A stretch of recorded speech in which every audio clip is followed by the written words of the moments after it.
Strange things are afoot at the Circle K. That kid is back on the escalator again. Ain't gonna hurt. Is my boomstick! Game over, man. It's game over. Welcome to the Bargain Bin. He's your host, Ben Mason. And he is your co-host, Sandra Luketic. And today we're talking 2014's Zombeavers. We assume if you're listening to this episode, you have already seen the movie. And I know we have both seen this movie because we watched it together. I forced you into it. Now I've made you don't necessarily know you've seen it before. You know I've seen it, but maybe you didn't. Maybe I was just present and not watching. Aha. I've seen this movie numerous times. I know for a fact now you've seen it at least twice. Correct. Yes. What did you know about it when I first made you watch it? Oh, dude, don't make me try and remember stuff. I know it was years ago, but still. It was. How long ago was that now? Must have been half a dozen years? Yeah, 5 or 6, around that. Yeah.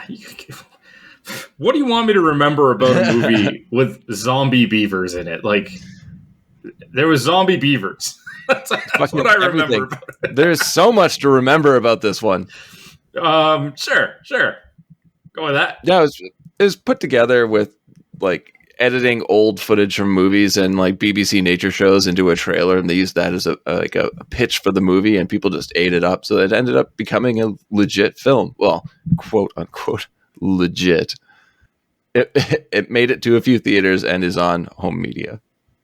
Well, it's still a legit movie. Yeah. I think we have to use the term movie here and not film. Like I distinguish between the two. Come on, man. Well, no, it's kind of like what Jason says from Hey, did you see this one? It's a film until there's a car chase or like an explosion or action scene. Then it becomes a movie. This has no real artistic integrity. It's just fun for the sake of fun. And I'm okay with that. It's called Zombeavers. What the fuck do you want?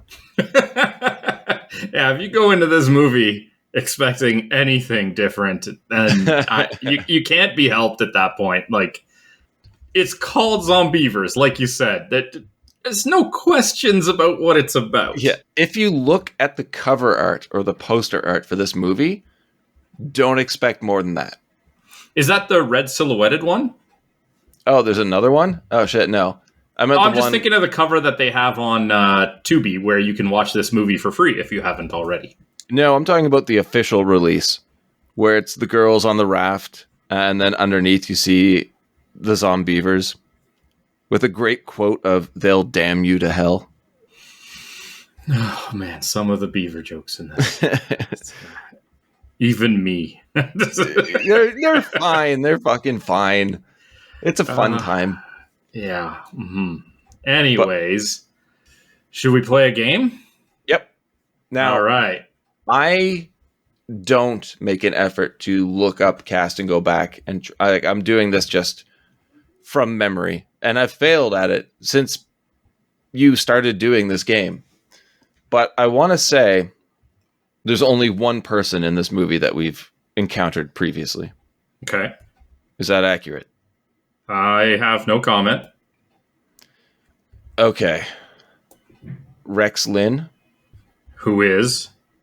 Smith in this movie. Okay. I kicked myself last week when you made me remember that I completely overlooked Abominable for Lance Henriksen. And I remember him being in that movie. So Rex in Abominable. He was? He wasn't? I must have missed that. I'm pretty sure he was, yeah. Oh, well, then in that case, you're right, I guess. Okay. So there's somebody else I missed? No. Oh, you thought there's another scenario where there were no previous appearances? Correct. And I just wanted to keep you going for a little bit. Wow. I quizzed the quizmaster and won. Did you, though? Yes. Yeah, you're right. He was Farmer Haas in Abominable. So clearly I messed up doing the research. And in that case, there might be more. No, just the one. Okay, all right. We'll go with just the one. All right, so let's jump right in here. You're not going to take a minute to relish the clear victory that you had for this one? No, because I'm not like you. Oh! I'm not going to rub your face in it. So the film, Sandro. Yes. It opens with a medical research truck hauling toxic chemicals and driving down a country road. Right off the bat, who are the two guys driving the truck? Or in the front seat of the truck? Bill Burr, yes. Who we are both fans of. Mm-hmm. And what I had to be told the first time we were watching this was John Mayer, because I did not recognize him. I still don't. I know it's him, and I'm looking at him like that's not him. When I first saw his name in the credits, I'm like, oh, there's an actor also named John Mayer. That's cool. I look up the credits, like, oh, that was that John Mayer guy. Interesting. And I look into some trivia way back when. I'm like, holy shit, that's actually John Mayer. I'm actually curious how they got these two to do this. Were they just like friends of people that were behind the production or something? Well, I think Burr auditioned, or he and the director had crossed paths somewhere down the road. I know the director and John Mayer are friends. Okay. So he just put up the call, and there's a funny interview with Bill Burr about the two of them being cast. He's like, yeah, it's great. Like John Zary did a great job. He's got this weird knack where he went in not really knowing what was going on, and they told him to try this line and gave him the scene, and he did it once, and then they decided to film another time, and it was perfect. And meanwhile, I spent tens of thousands of dollars getting to this point, going through auditions and acting school, and John gets a phone call and nails it in 2 takes.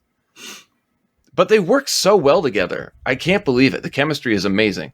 Oh, it's so good. I actually think these two are fantastic. It really benefits the scene that the conversations they're having are so insane. They're just ridiculously over the top. Like Bill Burr talking about how he dated a guy once. He said it was one of the easiest weeks of his life, except for the sex.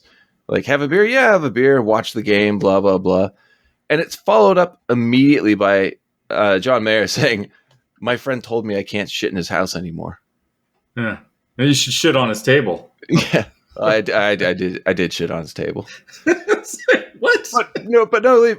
Burr's reaction is like, "Ah, man, isn't that the fucking worst? I mean, that's what they're built for." But Bill Burr, distracted by his phone, hits a deer, which sends the truck veering and jostling a barrel of chemicals off the truck and into a river. Not even just distracted by his phone, but John Mayer tells him, "Hey, you see that deer?" And he's like, "Yeah, I see it. Don't worry." Just drives right into it. He's like, the confession of all confessions. Yeah, maybe I didn't see it. Yeah, I didn't see the deer. It's like, obviously. And like John getting out of the truck and looking at the front, and there's just gore everywhere. And he comes back, he's like, yeah, I don't think he's going to make it. No. And then, as traumatized as he is, Bill Burr's just like, oh, up and over. It's like, I don't even care. It's a great start to the movie. And I'm okay with the fact that, spoiler, we don't see these guys again until the ending. I wished the first time I had watched it, like as I was watching it, I had wished that they would reappear throughout the film and be like recurring characters. But I don't think the movie needs it. And I think that might have overdone it. I think what I would have loved is to see these two become like the Jay and Silent Bob for this film director, and they just show up in a bunch of his movies in these cameo roles. That would be really cool. I was also thinking it'd be neat to see them in like a Tucker and Dale scenario. Oh, that would be so good. Yeah, give them their own film. I don't know what it would be or what scenario you would put them in, but I think it could be very entertaining. But we cut to the credit sequence where we follow the barrel down a river while we're treated to like an overlay, I guess, of Scooby-Doo-esque animation. I guess I should also point out that if you didn't know by the title of the movie what you were in for, this origin story should give you a good idea of what you are in for. Yeah. because, of course, the barrel is punctured and affects local beaver population. But they don't even try to explain what it is. It's just like, it's a barrel that fell off a truck with like green goo in it. That's all you need to know. Caution labels and warnings and biohazard signs. They didn't try to put it into their conversation with Bill Burr and John Mayer or anything about what they're hauling or anything. Just, nope. You see what's happening. You've seen enough of these movies. You know exactly what this is supposed to be. We are not wasting time on it. Yeah, and you don't need to know more. No. But it's also apparently an homage to the beginning of Return of the Living Dead, where we follow the green gas. I don't know if you remember that at all, but it is very similar. I don't think I've seen the movie. Yes, you have. I'm pretty sure I haven't. All right, well, I'm going to make you rewatch it, and then we'll do Return of the Living Dead 2. Well, why would we do 2 if I haven't seen 1? Because you have seen 1, motherfucker. You don't know that. Yes, I do. I can hear you trying not to laugh. It's not my fault I haven't seen it, all right? Give me a break. Funny thing about this is they actually lost one of the barrels. They had to shoot this twice because they lost one. And it became a huge problem for them down the road because local government found it and thought it was real. Come on. But they had the production phone number on the barrel just as like a joke to make it look official. Like you'd have like, if found, contact, blah, blah, blah. And they contacted them and were seriously threatening major lawsuits because they thought it was components for a WMD. Of course. Legitimately.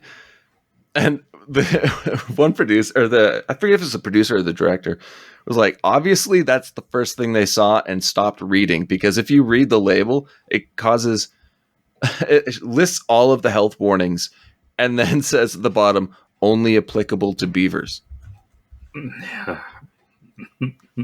Anyway, cut to Jen, played by Lexi Atkins, crying in a gas station bathroom. Because that's the uplifting start you want to your movie. We just had an uplifting start.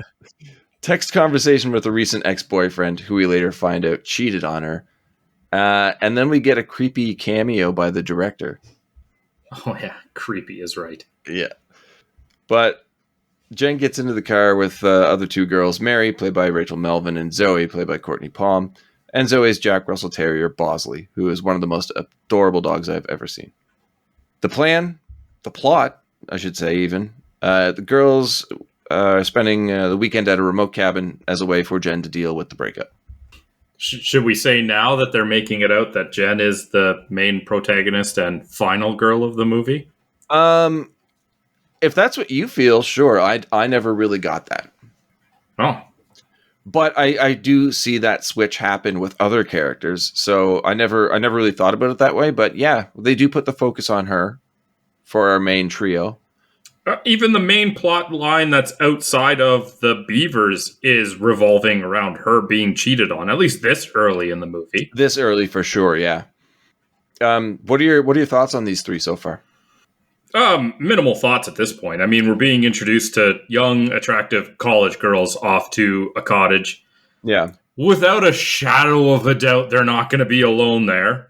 Yeah. But unnecessary, really. I mean, it's pretty much has to be there for these movies so that you have something as like a skeleton of a plot line. But well, I think it does give us a bit of character to each of them, which is welcomed because you've got Jen, who we know is upset about a recent breakup. Mm-hmm. Yep. Doesn't really say that much at the beginning. We have Mary, who seems like, I would almost say, the leader of the group, but she also seems very meek and mild. So that's just a weird character altogether. I took her as like the responsible one. That's oh, you should be studying, and no, you need to get away from boys. Like, is it because she was wearing glasses? Well, yeah, of course. Nerds wear glasses. Duh. And then we have Zoe, who is the party girl, I would say. I don't think they tried to hide that at all. No, but annoyingly so.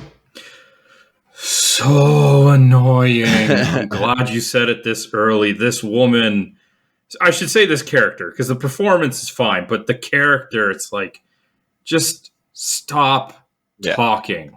It's just very overdone. So overdone. Look at me. Sex, sex, sex. Shut up. No, that's fine.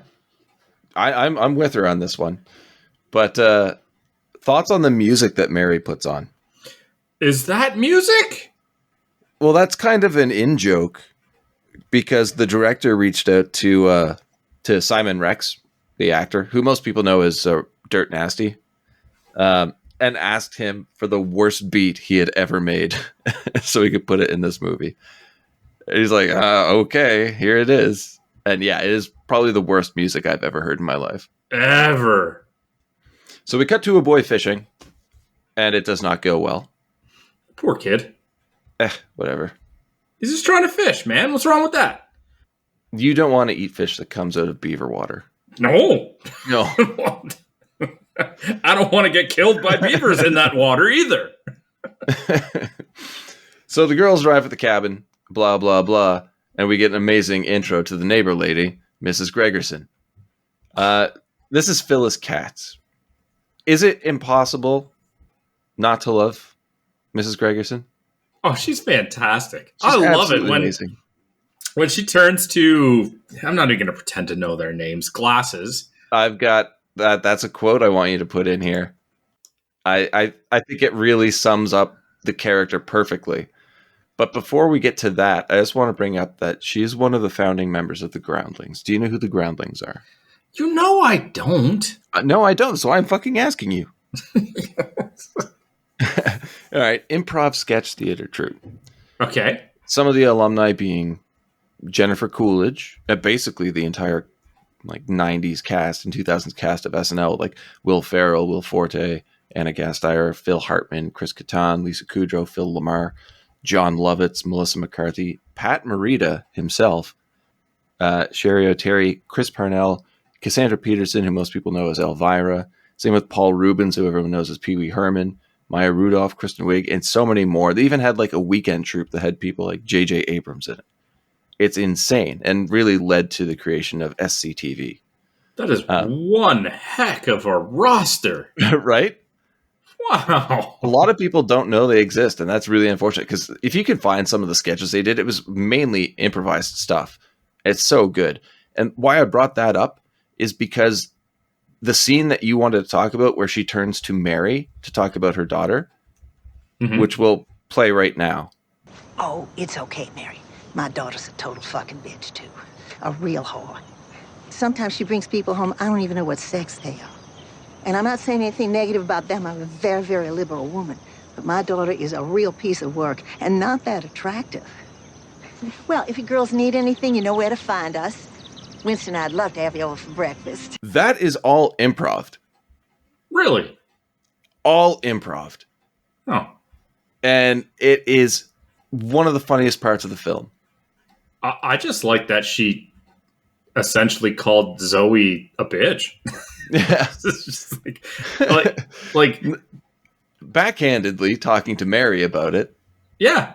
It's great. At the same time, Zoe was trying to make it pass it like she doesn't know what I'm talking about. I'm using code. Oh, I'm so clever. And it's just like, no, I know what you're saying, and you're just a bitch.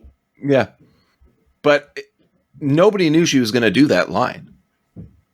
So everyone on set thought it was one of the funniest things they heard. And if you look closely, you can see those three girls struggling not to burst out laughing. And they just left it in the film. Good. Yeah, it's great. Jen goes to the bathroom to text Sam, her boyfriend, but freaks out when she realizes there's no service. So this made me think, do you think, Sandro, that Mary... Not usually. that Mary planned this trip knowing there was no service so she could handle what happened in her own way? I didn't think that deeply about it, but that sounds like a good plan. Yeah. Yeah. It's girls only weekend, no guys and no cell service. I'm somehow going to have to explain to her what happened. Correct. Yeah. I thought the same thing 10 seconds after you said it. Oh, that's good. Great minds think alike. So Zoe also freaks out about there being no service, which I am very happy about because it means no more dick pics from Buck. But I do love that she doesn't even try to hide it. Yeah. She's like, yeah, well, how am I supposed to use my phone behind your back then? See, I do like this character. She is overwhelming at times, but really entertaining, I think. I know you disagree. That's fine. We're allowed to do that, you know. Did you know, Sandro, that we can think different things on this show? I thought the exact same thing. God damn it. That's good. That was really good. I didn't expect that. But Mary's response to them both complaining about no cell service is that there's a landline. And we get the best reaction. I think it's from Zoe. There's a pause and just, a what? Because those don't exist in homes anymore, really. And not really in 2014. It's a good response to the inquiry of like, what if there's an emergency? Right. Yes. I didn't think about that. Very good call. So, cut to the swimming. And by swimming, I mean topless Zoe. And she's topless a lot in the next few minutes of this movie. We do get that kid's hat floating in the background. Thought that was a nice touch. Not really an add-on, because I actually guess they do zoom in on it. But, of course, the girls have to notice the beaver dam. Because the movie's about beavers. So, kind of have to. But they're eventually spooked by a bear. And I find it weird that this is the point where Zoe decides to cover up. Well, yeah, you don't want to give the bear any wrong ideas. Apparently, they actually filmed way too much of her topless. The director is saying during the edit, he had to zoom in on scenes so that it was less distracting. He's like, I didn't realize we shot that much with her topless, and it just it didn't come across in the right way. And I heard a small interview clip between them, and Cortney, who played Zoe, was like, so you mean to tell me I was sucking in my gut that entire time for nothing? It's pretty funny. But this also gives us an intro to the hunter, Smith, who we mentioned earlier, played by Rex Lynn. And I think where the movie can be annoying in its acting or its story presentation, some of the writing is pretty fucking funny. Okay. Like the back and forth between Mary and Smith with a Y. We're staying at my cousin's cabin over there, and points to it. And he's like, the McKellers? And she goes, yeah, you know him? And there's a pause. She just goes, no. How'd you know their name? Yeah. It's shit like that. He has some of the best lines in this movie. Oh, he sure does. And he's not really a fleshed out character. I have my next note just says, what are your thoughts on Smith? And I know you hate that question, so I'll ask you this instead. You do it so often, though. What are your thoughts on Smith? Oh! Oh, I thought you were going to change it up. All right. It's on me for falling for it. I like Smith. Yeah. I like him. I do like how they try to keep him as the most mysterious character.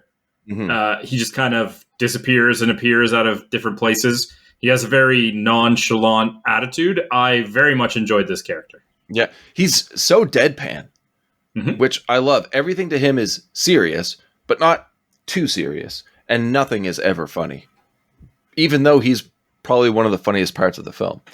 Very, very much the Leslie Nielsen Naked Gun scenario. Okay, yeah.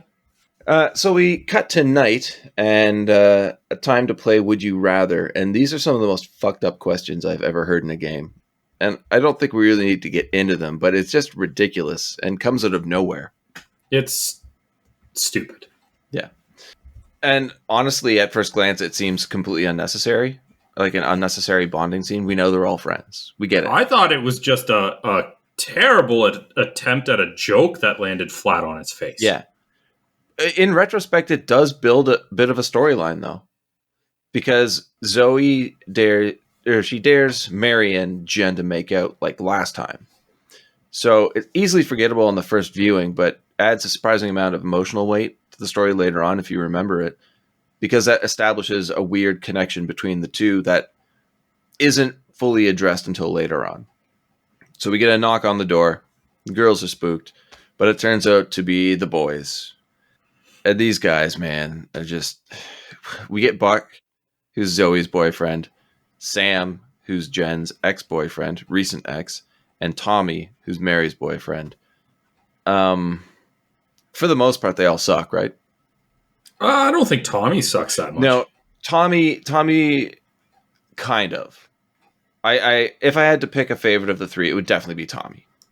I'd say if I had to pick a favorite of the 6, it's Tommy. Oh, wow. Okay. Yeah. We can agree that Buck is bargain bin Matthew Lillard, right? He wishes on a good day. He's a very frustrating character. I find him way too overwhelming, and they really needed to either tone him down or rewrite the character because it takes a lot out of the movie for me. At the same time, he matches his girlfriend in the movie pretty well, so there you go. Oh, I disagree completely. A couple made in annoying heaven. So now we have 6 leads that really none of us care about too much. So at this point, I'm thinking this movie better stay funny or get funnier, or else this is a bad scene. And then we get Zoe and Buck immediately having loud sex. And definitely played for comedy, but is it a funny scene? No, not even a little bit. Not even close. Not even close. I mean, some of the lines, maybe, but the way Buck delivers them are just bad. Like, screaming, "You are way too hot for me" during sex is, I think, fucking hilarious. But when it's Buck saying it, I want none of this. I actually looked away and he said that, like sighing. It's just such a bad delivery. And her response is, "Yes, I am." Yeah. And see, now I think that's funny. And I think that was really well delivered. But enough of that. Jen confronts Sam with a picture of him making out with a girl whose face is hidden from the camera. And I thought I saw this earlier on, and now I know for sure. This is a 3GS. This is an iPhone 3GS. This movie is 8 years old. I feel like we went way past this. When did the iPhone come out? I don't know. You're supposed to know this shit. You're the tech guy. No, I'm not. Okay, let's just say that the phones feel very outdated for this, and I find it very strange because everybody has cell phones. Sure. All right. Awkward makeout before a knee to the groin? Yes. Creepy makeout before a knee to the groin. The entirety of this scene is just awkward. Yeah. And she doesn't want to talk to him, so his idea is, I'm just going to force myself on her. Mm-hmm. And then somehow he's like, well, this must be working. You had to know you were going to get kicked, man. Like, what do you... Yeah, it's one of those scenes that of which there are a few in this movie that just don't make sense. No. But we get a follow-up scene here, which is even more awkward, in my opinion. The scene between Tommy and Mary in bed. So, post-sex, we get a view of the absolutely atrocious 140 tattoo on Tommy's ribs, which makes no sense. It just looks terrible. And Mary's worried about Jen. So the point, it's a subplot that doesn't really make sense because we know that, well, maybe not at this point, but we know Mary slept with Sam. The audience doesn't know that yet. But looking back, her concern, I believe, to be very hollow because every opportunity that she gets to explain herself, she doesn't. So she doesn't seem that worried about Jen. Did you get that at all? No, not really. No? It's weird. It's like a weird fake sincerity. It was way too muddled for me anyway. Next up, Jen's shower scene where we get the reveal of the very first zombie beaver. Is that what it is? Is it a good reveal? No. I say yes. Oh, you're entitled to that opinion. Why don't you like it? Because the beaver looks terrible. My next note says, I love the design. Seriously, man, it reminds me of the Deadites from the Evil Dead series. And I'm stoked they went full animatronics and puppets instead of going CG, because I think that could have just ruined the movie. Really, you didn't like that design? No. It's so campy and fun. There's no way you're going to make it realistic. It's definitely campy. That's for sure. Yeah. So the gang approaches the bathroom, and now we're fully into this zombie beaver movie. And my next note just says, why is Sam holding the baseball bat like that? Yeah, I don't think he's ever held a baseball bat in his life. It's a good thing Tommy grabs it from him and shows him how it's done. Yeah. Idiot. The beaver bites Buck's ankle, and Tommy just lays into it. And they just put it in a garbage bag and throw it on the front porch. Why is the beaver hiding? I don't know. I want to know how it got in the bathroom. Fine. How it got into the bathtub. How Jen was able to lean into the tub, turn the shower head on, then come out, then pull the shower curtain back, and then there's the beaver there. Freaks out. She runs away. They go back. It's hiding in the cabinet under the sink for a jump out scare. Why is it hiding? It got out of the tub after it chased her and was like, oh, they're going to come back. I better hide. So why? I believe I have an answer to that. And did he crawl in and then close the door behind him? Yes. It had to. It had to, but it doesn't make any sense. The thing is, it's also too big to fit under there. Now, why I think it's in that cabinet is because whenever you see the beavers moving that ferociously, like that actively, it's a puppet. So it's someone's arm. I'm assuming there was just a cutout so they could put their arm out through the cabinet, because it's fully animatronic when it's on the middle of the bathroom floor. And then there, it's not really moving that much because it just can't. It wouldn't look right. Not like it looks right anyway, but you know what I mean. You can get a lot more action out of the puppet than the animatronic. So yeah, it's a really clunky, funny scene that makes no sense, but is enjoyable. You know what's not enjoyable? The next fucking scene. Alrighty. It's where everyone just regroups and no one seems overly concerned about what just happened. No. In fact, multiple of them are just trying to brush it off. It's just a raccoon. It's just these things happen. I mean, I've never seen a raccoon. I don't know why I just said raccoon like 4 times. Beaver up close. Maybe they're pretty vicious, but I would definitely think that seems out of the ordinary, even myself. Yeah, they tend to avoid confrontation. They are some very stupid college kids. We do get more hints at Jen and Mary. And then the next day we get Smith setting traps, bear traps, and we get a monstrous growl coming from the forest. And I do have to say I really like this foreshadowing. Unfortunately, it doesn't really lead to a payoff. No, not much does. Yeah, very good point. And the one thing that we have that continues throughout this movie is a storyline that I really don't care about.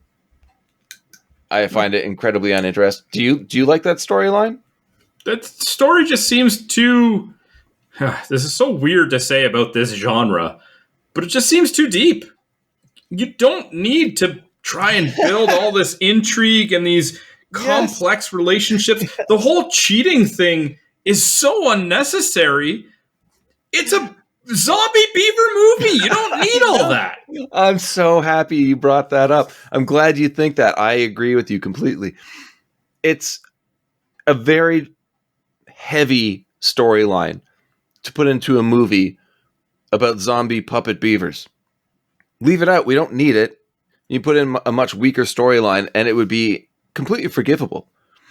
You don't need any of this cheating stuff whatsoever. All you need is enough of a reason to get these people to the cottage. There doesn't need to be like the main character or what we see. I don't know their names. Blonde girl. Jen. She can have broken up with her boyfriend. All right, we're going to the cottage to feel better. And instead of her ex-boyfriend, it could have been a third guy that they brought to try and hook her up with to cheer her up. Boom, everybody's at the cottage. You don't need to do all of this ridiculous stuff that really doesn't ultimately have any bearing on it.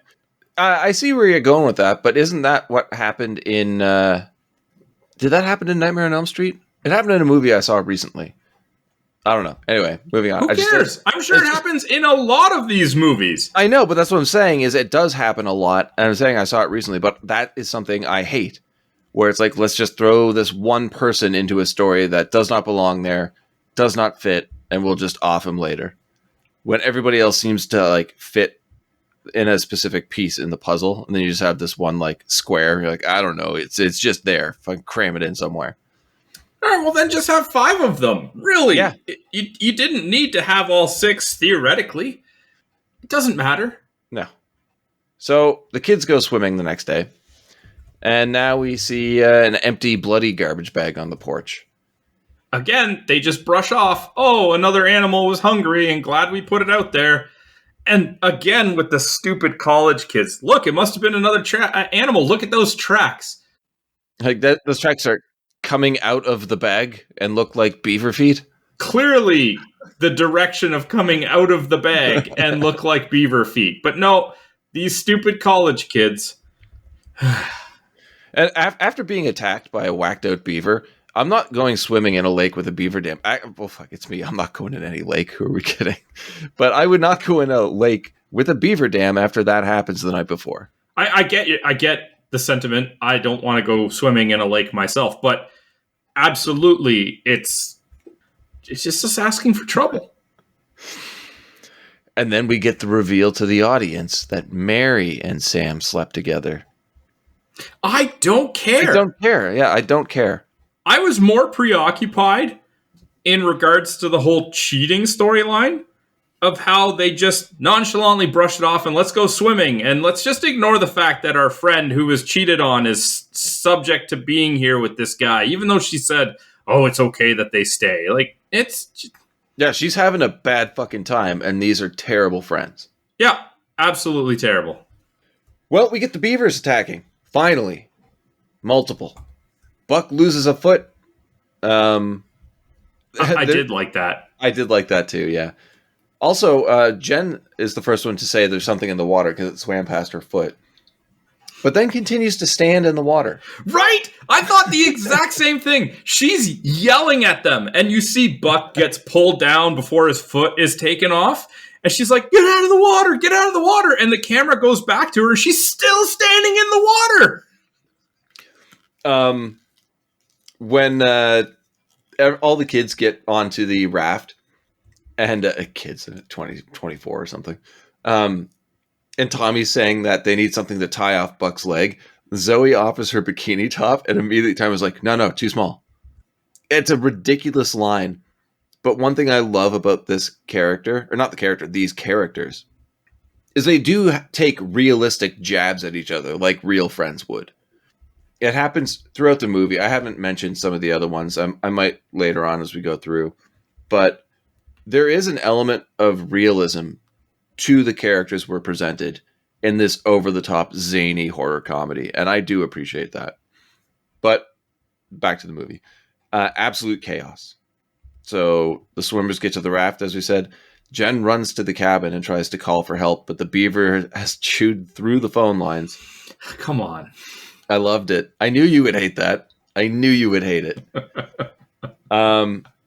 Beavers are starting to break through the bottom of the raft. So Sam comes up. It's made of wood. Yeah. Which they reference later, too. Trying to board up the house. Did you catch that? Yeah, I did. Okay, good. Perfect distraction. Something Sam comes up with. Throw the dog in the water in the opposite direction and swim to land. Poor dog. Poor Bosley. They devour him. Oh, so quickly. Although I will say, as much as I don't like the dog getting sacrificed, though I do somewhat understand the sentiment, him or us, I still don't think that's necessarily great. But the shot of the dog swimming away and then just seeing the shadows of the beavers underwater, because it's a very clever way to avoid showing these, designs that are not great. Janky beavers. But done in a way that makes it actually look pretty creepy. Except for the CG death of the dog. That looked terrible. Yeah. Okay, but I'm just talking about them Yeah. swimming after him. No, it is well done up until that point. Did you watch the bloopers at the end? I did not. Okay. When they were filming it, the dog just kept playing with the beavers, like swimming up to them and like climbing over them and falling into the water. And like the entire crew are laughing their asses off. And they're like, how are we going to get him to be afraid? So I think that's why they did that. They removed the beavers from the scene because anytime the dog saw him, he just wanted to play. Oh, well, cute dog wants to play. So the kitchen island scene back in the cabin. My note here says looks amazing, so I know you're going to disagree. Sure. Yeah, you do? No, I agree 100%. Like I always do. It looks amazing. We see that Jen's been scratched. But the beaver that is now almost in two pieces. The gore looks so good. I think it looks absolutely amazing. Like it's dragging its front half, which is just pulling its back half, which is only attached by like sinew and veins. It's so good. But Jen drives a knife in its back, which pins it to the countertop. Great end to that scene. So that night, the gang tries to regroup again. Why haven't they not left already? I'm asking the exact same thing. I have no idea. The second you get out of that water, you should be going to the car. Yes. I have no idea why they didn't leave. They have no reason to stay at all. They're stupid college kids. Yeah. Zoe and Sam argue about what he did to her dog. And in doing so, she reveals that Sam and Mary slept together. Tells Jen right to her face. And this goes right back to what you were saying before. It's way too heavy of a storyline to put in a movie like this.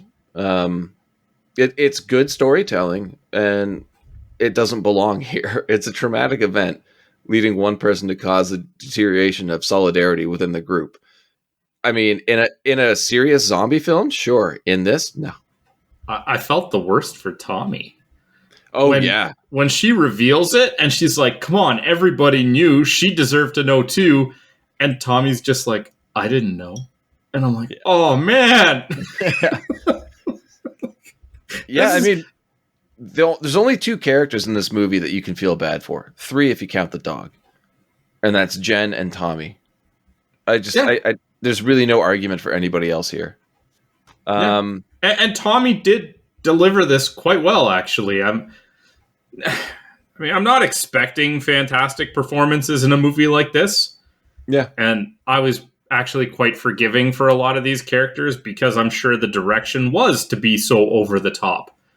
Oh, definitely. But Tommy's delivery here actually made me feel sad. I'm like, all right, well done, sir. it's a quick moment, but you got me. You got me. Yeah, I think like I really enjoy this movie, but I think a lot of the people in it will look back on it and be like, that was a lot of fun. What a great time. Look at what we made. And the guy that played Tommy would look back at it and be like, yeah, I was in that. He's the only one I recognized from this movie, so. Oh, really? I didn't recognize him at all. Oh, he is in a show that Liz likes, Animal Kingdom. Oh, yeah, he is. That's right. So I thought he looked familiar, but I thought it was because he looks like discount Paul Walker. Everybody's a discount something in this movie. Oh, yeah. Except for Zoe. I saw Cortney Palm in Sushi Girl before this came out. That was a fantastic film. No idea. But he's the only one I recognize. And, you know, he's on that show. I never watched it. I just saw it when it's good. Yeah. Liz was watching it. But it ran decently. So, I mean, I'd say he's made a career out of it. Definitely has the chops. Yeah. And he showed it that he's got the capability. So, yeah. So the beavers surround the cabin and start slapping their tails on the ground. It sounds awesome, but it also kind of seems like a means of communication. That's exactly what I took it as. This is how they're communicating with each other, which makes sense because these are very strategic beavers. They know how to hide in cabinets and cut phone lines. It's just brilliant, brilliant. Well, it's weird because I looked into it, and it is actually a form of communication.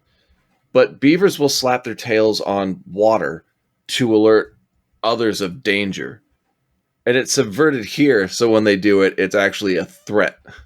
So I kind of dug that, but it made me realize that I watched a movie that made me research beavers, and I did not expect. Anyway, Tommy, Zoe, and Buck decide to run to the car to get Buck to a hospital and send help. It's supposed to be a tense scene. Is the acting in this movie good, Sandro? No. Yeah. I think there are individuals who are okay, who are then put into a scene that have nothing to work with. Mm-hmm. And everybody just kind of spirals. But anyway, they make it to the car and drive off. And then I think this will be one of our favorite scenes, the two of us, is the scene at the Gregerson's house. The bickering between these two, Mr. and Mrs. Gregerson. Creepy old man. It's so funny because she says she's here, like, should go check on the next door, like, heard a loud banging and screaming. And Mr. Gregerson's like, oh, it's just those kids scissoring each other to Lady Gaga. I'm like, dude, you have no idea what you're talking about. No. And then he gets even creepier when he's like, well, if you send me to go check on them, I might not come back. It's pretty presumptuous that you think the college girls would invite you to join their party, but okay. Oh, he's just a joking old man. Yeah. But when Mrs. Gregerson goes, I heard tires screeching. Immediately I'm like, no, you didn't. No, you didn't. Not on a dirt road with a hybrid. You did not hear any tires screeching. And honestly, like, I thought it was really funny, but it did take me out of the movie for a sec because I find her acting the most convincing. I also do like the swap of the dog and the beaver by Mr. Gregerson's lap by his chair. Oh, fantastic. Because predictable. Yes. As soon as they kind of do the camera panning to show the dog, and him petting him without actually looking, you're like, okay, at some point, I don't know how soon, but at some point that's going to happen with a beaver. Yeah, and they do it well. We are more than halfway into this very short film, and only now do we see them use trees in their attacks. Mm-hmm. I find that very strange. But they had to, right? They just had to. It's a smart use to block off a road. Like I said, strategists. All of them.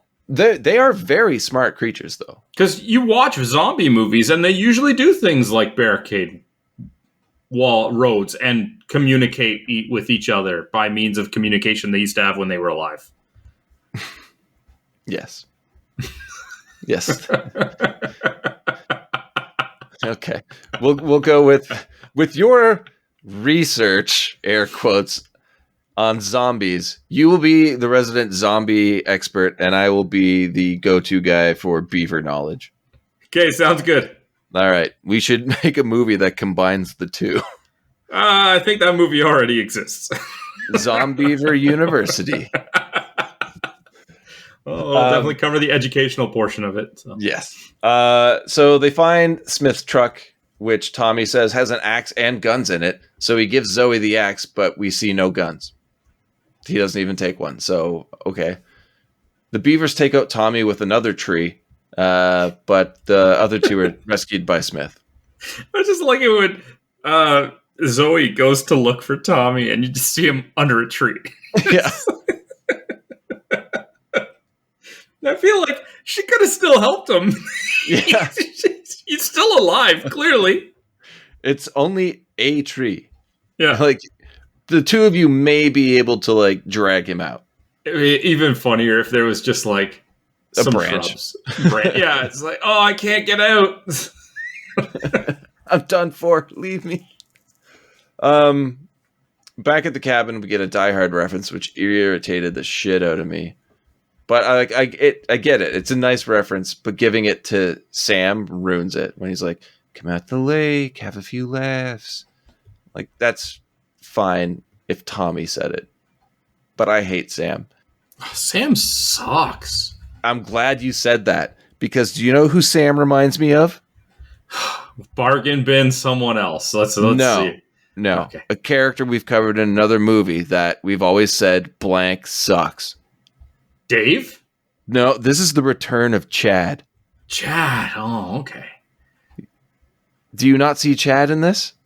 Do you know who Chad is? Chad was a lot more, Menacing. I was going to say boisterous. Yeah. There was an egotistical moment where Sam's like, later we can talk about why you both find me so attractive. But like, it's just the scene, whereas Chad was constantly full of himself. Okay, so would you consider Sam a sad Chad? A sad Chad? Yeah. Yeah, he can be a sad Chad. He's sad Chad. Okay. Yeah.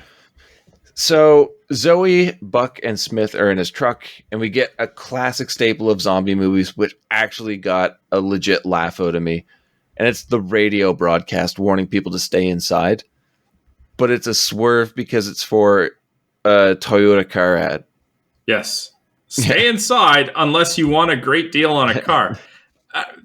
If you actually analyze that outside of the context of the movie, that's the worst ad you could ever hear. No, it's like we're warning people to stay inside unless you're looking for sweet deals. I loved it. I thought it was very well done. But now we're in a full-on assault at the cabin. But the Beavers fall back when the truck arrives. And one of the most frustrating parts of this movie happens right here. Okay. Mary has one line. It's Zoe. My reaction? How the fuck do you know that? It's the hunter's truck. It's dark outside. There are no lights on in the truck. We're showing your POV. You can't see anybody in that truck. Why would you believe it's Zoe? Why wouldn't you say it's Tommy? Like, how do you know it's Zoe? It makes no sense. But anyway, the Beavers attack again, forcing Zoe, Buck, and Smith to retreat to the Gregersons.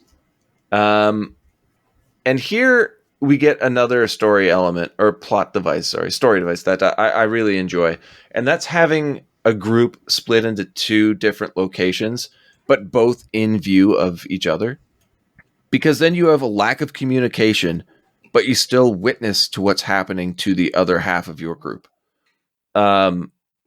I think it was best used in Dawn of the Dead 2006, where you have the survivors on the roof of the mall, and then you have Andy on the roof of his gun store across the parking lot.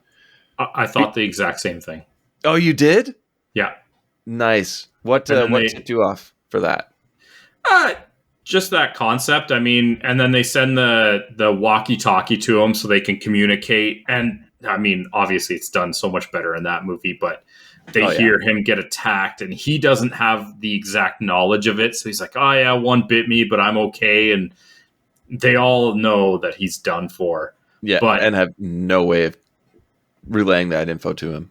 Yeah. But they do, but they're not going to. But this is just the same idea, not done as well. Yeah. But still enjoyable. Back at the cabin, we get an awkward scene between Mary, Jen, and Sam. And that's basically what you had mentioned before.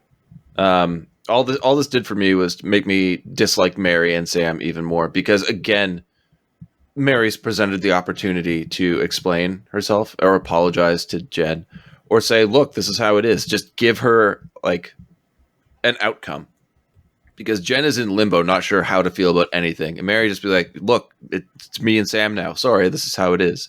Or fucking apologize to your friend for what happened. But she hesitates so long that we need something else to happen to get us out of this scene. It's so fucking awkward and unenjoyable. Yeah. At no point do they take accountability. Oh, we were drunk. All right. Yeah. So if you're going to handle this so flippantly, why is it in the movie? Exactly. And they just read up that beavers are excellent at building tunnels. And Mary decides right after that she's going to go lie down. How is that a good idea? Let's separate. That is always the best idea. Even more. Back at the Gregersons, we have Smith discovering Mrs. Gregerson's corpse on the bed upstairs. Mm-hmm. One word, one of the funniest lines in the movie. He's just like, okay. And just closes the door. Backs up and closes the door. Love it. Do you I'm not asking for your favorite line of the film. Do you have a favorite Smith line though? Yes. Is it your most memorable line in the film? Yes. Okay, sorry. So Zoe's trying to keep Buck's foot on ice, and apparently don't do that because keeping it directly on ice kills the tissue. I thought that was kind of fun. But this brings me to another point. I also think you'll agree with me on this one. Is the movie starting to drag? Yes.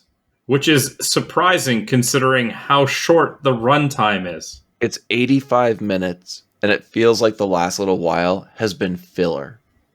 That's a bad scene. Yep.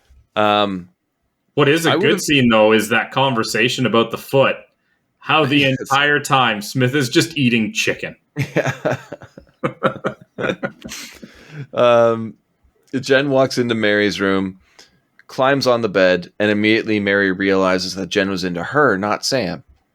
Okay. Does she? It seems like Mary's just misunderstanding what is happening right now. But she seems 100% convinced by her own thought that Jen's been into her all along. And it's not what Mary did with Sam. It's that Mary was with someone else and Jen liked Mary. Like, well, that's pretty egotistical. Yeah, Mary is the female version of Sam, who is an egotistical character that sucks. Yeah. Fucking Mary and Sad Chad. Jen immediately turns into a zombie and attacks. Now, I will agree with you. The effects are starting to look terrible. This is horrible. I want to like it, but it looks terrible. You can't like this. This is terrible. Just awful. And to make this scene even worse, Sam rescues Mary. So, in my opinion, the two most detestable characters in the movie, we're supposed to cheer for them escaping. Nope. Yeah, me neither. I ain't doing it. No, me neither. I was annoyed. I don't care what you want, movie. I ain't doing it. But then the movie gives us a double swerve over at the Gregersons.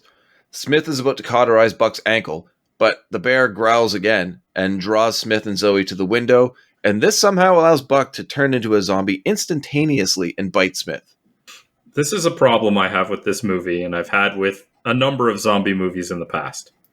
I bet I can guess what it is, but go for it. The incubation period for turning into a zombie is so inconsistent. Yeah, it's terrible. It makes no sense. The face rip was pretty cool, though. Yeah, I mean, it makes sense in regards to giving you these action sequences, but some people turn instantly, some people turn... Like, how long ago did Buck get bit? It doesn't make sense. His foot was ripped off probably late morning. Definitely before Jen. Yeah, but Jen, what? She got... Scratched, what, in the kitchen scene? Yeah. Which was only minutes later, if you think about it. But other people's transformation... It doesn't matter. Yeah. It just doesn't work. Did you notice the dummy being used for Smith when Buck had him up over his head? Not particularly. Oh, it was bad. The legs and arms flailing as if there's no bone structure whatsoever. But I mean, fucking finally something happened in that house. Yes. Because there was really nothing for the entire time. Zoe escapes Mrs. Gregerson, because now we have action season here, but she does so by diving through a second-story window and taking a massive faceplant on the ground. Nailed it. Sure did. But I don't think she's getting up from that too quickly. No. Like, that's serious head trauma. But we go back to the cabin. The Beavers have begun busting through the floor, turning the living room into a giant whack-a-mole game, which is very dumb, but looks fun, and honestly, I think looks pretty good. But the camera angle they use make that living room look like an actual film set and not a living room. It looks massive. Absolutely massive. Did that jump out to you? It's too zoomed out. Yeah. Another thing to enjoy, I think you would like this too. I think you did like this, is the use of the glowing eyes from the tree line outside. That shot I did enjoy. It's super easy, cost-effective way to create tension or presenting a threat very effectively. And it was used in Attack the Block, which is a movie I don't think you have seen.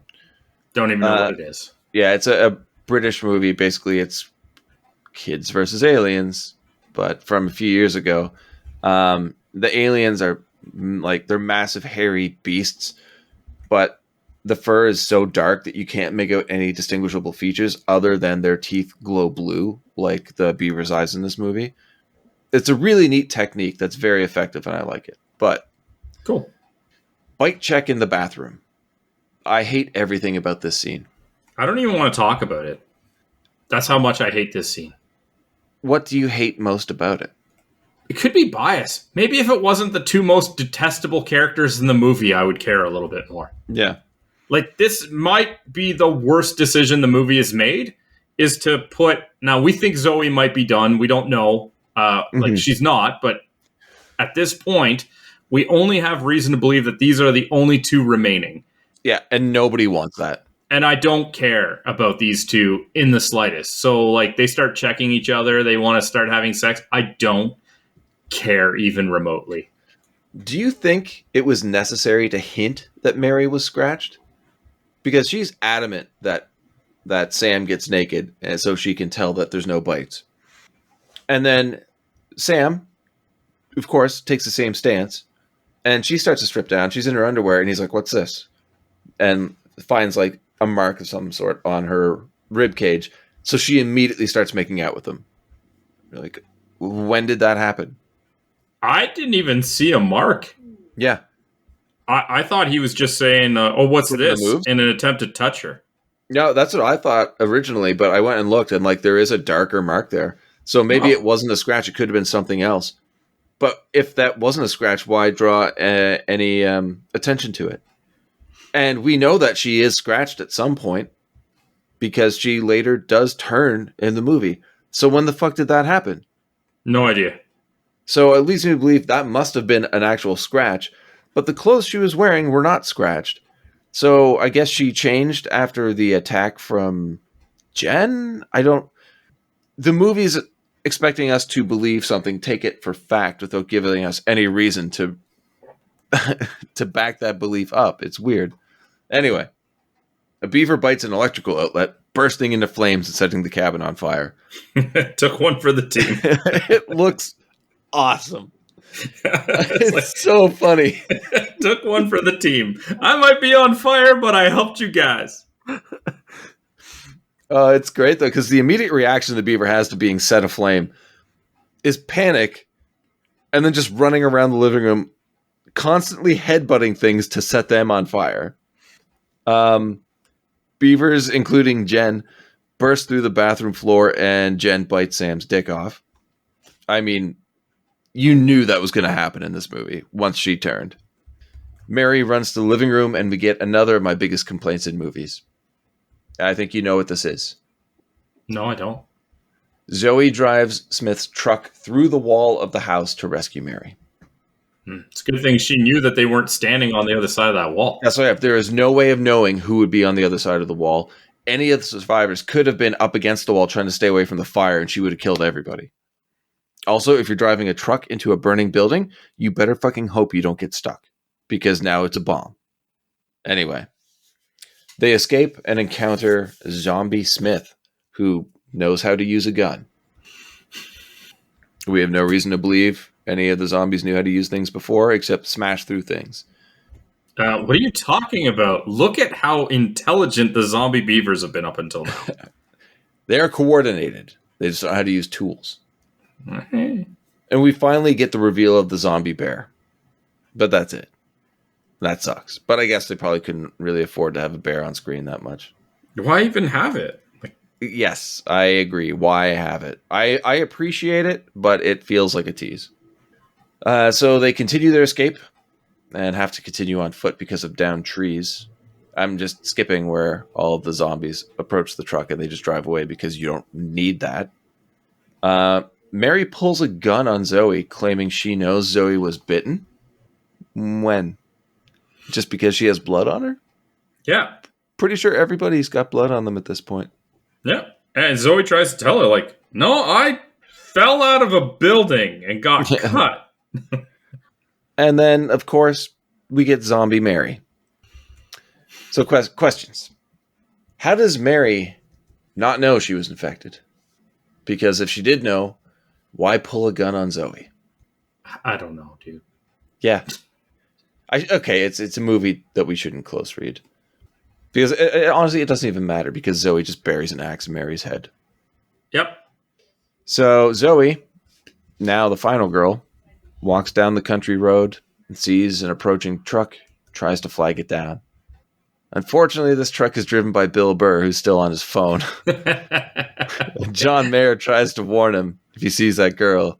Bill Burr says, yeah, I see her. And John's like, I totally believe you. And then they just slam right into her. Yep. End of movie. Hello, you're talking about phones? Like, oh, this old iPhone. It's like Bill Burr's on a flip phone. Yeah, he is. Yeah, it says I just have end of movie, but we get some really fun bloopers that are pretty entertaining. Roll credits right into a post-credit scene. Did you check that out? No, I didn't. Well, I think I did when we watched it originally some years ago, but I don't remember it now, and I didn't watch it now. A bee gets infected by a beaver corpse and flies back to its hive. Cut to black. Zombies. Exactly. That was the idea for the sequel. So there you have it. Zombeavers. It's a lot, man. It's a lot that happens in 85 minutes. That still seems to drag at times. Yeah. But I'm not sure why you wanted us to review this one. This is not a movie for the magnifying glass at all. I thought it would just be fun to talk about, especially where like some of the writers worked on Tales from the Crypt stuff. I do get that campy vibe that you would find in Tales from the Crypt or Creepshow or stuff like that. But let's talk numbers. Okie dokie. Right off the bat, I don't know how much this movie was made for. Oh, all right. So no point in me guessing. Do you want to guess how much it made? Oh, no, I really don't. I wouldn't even know where to begin. Did it what? Did it even get like a theatrical release? I believe a limited one because it did Tribeca Film Festival, and then oddly enough, it hit DVD on Boxing Day in 2014, but then was released in the States March 20th of 2015. So its take would have happened sporadically over a year and a half. I wouldn't even know where to begin, man. For guessing 44,000. That's actually quite a bit higher than I would have anticipated. Oh, really? Not necessarily based on the quality of the movie, which we will discuss later, but also because I just didn't think it was that widely known type thing. Like I know not to say I'm the best measure, but when you told me about the movie, I was like, what the hell is that? Yeah, well, like I have right here, box office. It was released in Austria November 7th, where it grossed just over 29,000. The States, March 20th, 2015, and ended the weekend at 63rd place, making $8,163 from 11 screens. This is from Wikipedia. And as of April 5th, 2015, the total U.S. gross is $14,947 for a total worldwide gross of $44,080. Well, good for them, I guess. Yeah. Now we'll get into the scores that going into this, I'm like, this is going to be all over the place. What do you think it got on IMDb? This is so hard to predict because, like you said, it feels like it would be all over the place. I'm gonna cop out and go with an even 50. And you'd be very close, 4.8. Okay. All right. Now, is it 50 across the board? Yeah, I really don't know where to guess this. So I'm going to say I feel like the critics would not like it a huge amount, and I feel like that maybe fans would like it in the cult classic sense. So I'll say I'll split the difference. I'll say 40-60 critics fans. Okay, well, I'm going to start with the audience score. Okay. 32. Okay, I went in the wrong direction. The critics 71. What? Yeah, a lot of critics thought this was a blast. Okay. And it's fun. It is a fun movie. Yeah, but critics don't usually do that. Yeah, I know. Normally they're there to just shit on things for the sake of shitting on them, making themselves sound smarter than they are. Well, I just find that they're more caught up in things like the technical. So bad effects, we're going to give you a lower score, not necessarily was the movie fun. Was it good? No.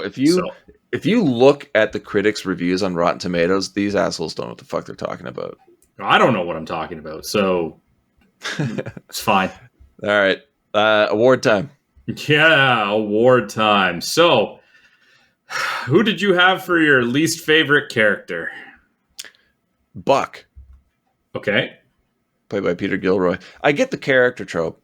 And you definitely need someone like him in the movie. But he played it way too over the top for me to find enjoyable. And I'm not saying it was the actor's poor acting. He acted it well, but it feels like the direction was ham it up, keep hamming it up, try and make it as big and ridiculous as possible. And it was too much for me. So no, not shitting on the actor, just the character was too boisterous. No, the actors seem to be fine, but I'm with you in that it just seemed too much. They're trying to go with the Shelley type character, but just good reference. Hammed up to 1,000,000 degrees and just it didn't work. What about you? Zoe. Okay. Yeah, I kind of figured. Honestly, I think that what I said earlier fits. They go together very well. They're both very obnoxious, over the top, and her, even just the way that they tried to make her so sex obsessed was just it's too over the top. Mm-hmm. So yeah, I don't know. Favorite character? I actually went with Smith. Yeah, I could see that. Fun character. I mean, was he in the movie as much as he could have been? Obviously not, but he was at the core of a lot of my favorite parts of the movie. So I definitely have to give him kudos for that. Yeah. I think a lot of the success of the Smith character comes from the reaction of others from what he does. Okay, that's a fair assessment. Yeah, which is fine. It works very well. But I also think that Rex Linn did a phenomenal job with the more a deadpan delivery of the Smith character too. He's probably the best actor in the film. I will definitely give you that. All right, well, who's yours? Zoe. I thought Courtney Palm was great in this. And mainly because I feel like her character had an enjoyable arc.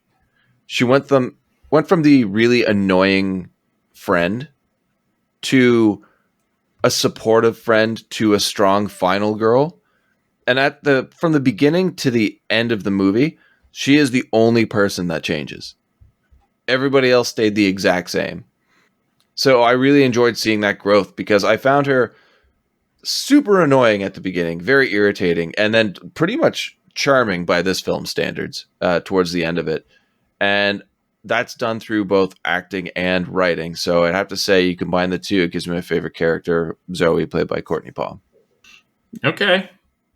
I know you disagree. Yes, because I picked her for the opposite award. So clearly you know that I disagree. Yeah. But it's okay. This is our first time ever disagreeing, so it makes sense. It'll never happen again either. In the show's history, it's the first time we disagree. I'm just going to leave it at that. How am I supposed to comment on that one? You're not. What was your favorite or most memorable line? I'm not going to repeat the line because we've already covered it in the episode, and it was a long one. It was a 17-second clip from Mrs. Gregerson. That improv line is one of the funniest things I've heard in a very long time. Okay. You covered it in the episode quite extensively, and it's when Smith opens the door, sees her on the bed, and just goes, "Okay." okay, and slowly backs out of the room. And the way he said it it made me so happy. I don't know why. It was great. Yeah. Yeah, it's tough to nail that much humor in a single line. You have to be able to do the action with it, and he nailed both of them. Memorable scene? I think we both had the same one here. It's the initial scene with Bill Burr and John Mayer. Yep, mine too. They're like, we're going on about how we'd love to see these two have their own movie. Obviously, it was enjoyable. Yeah. And you agree then? Yeah, I mean, it's magic with these two. In these two roles, to bookend this movie with that charisma and that chemistry is a very smart move. These two, I wouldn't say necessarily make the movie, but they start the movie on a high note and they end the movie on the same high note. So it was a very smart move from the writer-director. Good job. Yeah. Opening scene, absolutely hilarious. And whenever I think of Zombeavers, they're not on the cover, they're not referenced whatsoever, but they are the memorable scene. Yeah. Absolutely. You're 100% correct on that. Yeah. Okay, so what are your final thoughts on Zombeavers? All in all, I really enjoyed it. I'm happy to own it. I watched or listened to the commentary track which stops 2/3 of the way into the movie. I'm like, wait, there's still more movie to talk about. They just gave up. Forget it. We're out of here. There's one scene who's like, that concludes the commentary section of Zombeavers. I hope you all enjoyed it. I'm like, we still have like 20 minutes left. But it's fun. Like, I'd even recommend picking up the DVD for like behind the scenes stuff, commentary. Like I said, cool interviews. Like Stephen Merchant interviewing Bill Burr and John Mayer about their roles is great. You see audition reels and stuff like that. But the movie itself, it's a bit of a mess, but it's a really enjoyable mess. They try and cram too much seriousness into it, like the cheating storyline, which really it doesn't belong. Like it's told well, but it doesn't match the movie that it's being told within. The characters for the most part are fine, generic for the most part. But like you've got Smith, you've got Zoe, you've got Buck, Tommy, Mary, Jen, Sam. There's something you will find a character in there that you will enjoy watching. But then you'll also probably figure out that you hate the others. The special effects, for what they are, I think they're really entertaining. It's a fucking zombie beaver movie, man. Like you can't go into it expecting high art. It's just fun. It's entertaining. Definitely a recommend for me. But one, like we've covered numerous times on the show, one I would recommend watching with a few friends. Yeah. I remember enjoying this movie when I watched it with you and the guys. I hated reviewing it because this is not a movie that I would say needs repeat viewings or solo viewings with a critical eye. If you do that, you are doing this movie entirely wrong. So based on my memory of watching the movie with you guys, kind of, ripping jokes about it and things like that, it's an absolute blast and 100% a recommendation. For a movie that you just want to throw on by yourself to watch, it absolutely should never happen. Ouch. That's fine, but it's at the same time, it goes to the root of what we were saying. This movie knows what it is. And I think that, to be fair, the audience should also know that. There's nothing wrong with this movie being fantastic to watch with a group of friends, to have a laugh and just enjoy, but not for any other reason. Like, that's fine. If that's what it is, then great. It does it well. You don't need to have it be everything else. Correct. It definitely don't go into this trying to analyze it because you're just going to have a bad time. Yeah. It's a fun movie to watch with friends, and that's where it ends. Exactly. So anyway, that was our thoughts on Zombeavers. If you'd like to share your thoughts with us, as always, we encourage you to hit us up on social media. We are on Twitter at BSBargainBin, Facebook.com/BSBargainBin, BSBargainBin.com, where there is also a nice link to our merchandise.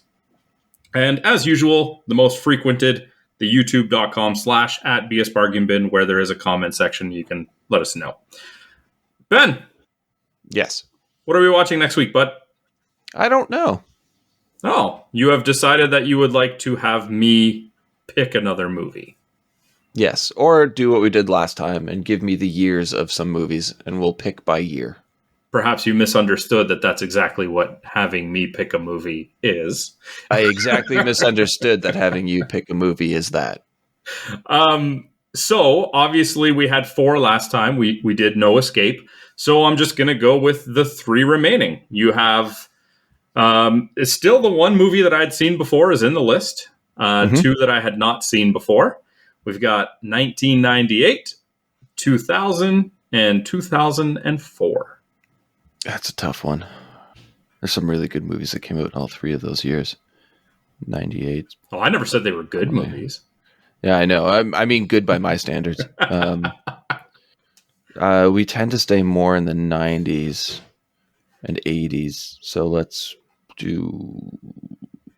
step out of our comfort zone. 2004. So in 2004, a movie came out starring one Johnny Depp called Secret Window. The only thing that matters is the ending. It's the most important part of the story. And this one is very good. This one is perfect. For Mort Rainey, every story is a window into another world. But some windows should never be opened.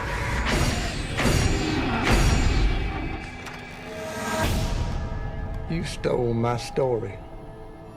I don't believe I know you. I know you, Mr. Rainey. That's what matters. You stole my story. Kind of an amazing coincidence. The stories being so much alike. Her death will be a mystery. Taught down his head. The guy calls himself Shooter. Maybe my name, not Shooter. Hello? Remember my story, Secret Window. You and me, the only people that know about that, right? You scared too easy. You're up there all alone. Anything could happen and nobody would know. What do you want from me? My ending. I want you to fix it. I don't think Shooter's just some nut. I'd like to know what I'm dealing with here. You don't want to know. I will burn your life and every person in it like a cane field in a high wind.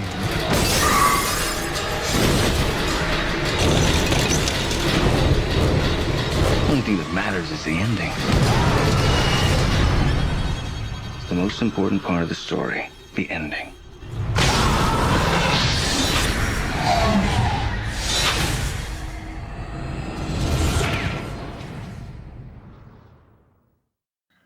Oh, we're going to get so much hate for that. I'm down. Until next time, have a good one. All the best.